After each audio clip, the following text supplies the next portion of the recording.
These are locking style interconnect RCA cables. Unlike the conventional ones that's just plug in like this, these locking styles actually locks around the connection to give you a more secure connection without the cord accidentally being pulled out.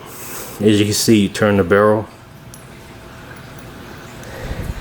and what it does is basically it tightens around your connection, so it gives you more of a solid connection, and it keeps the cable or the cord from accidentally disconnecting from your audio equipment.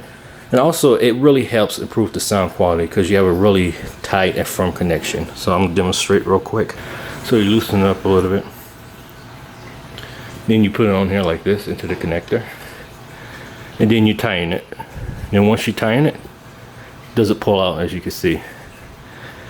Then to remove the cable, you just turn the barrel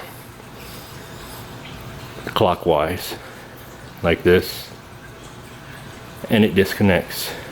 Then when you want to tighten the connector, you just turn it counterclockwise and it locks, see?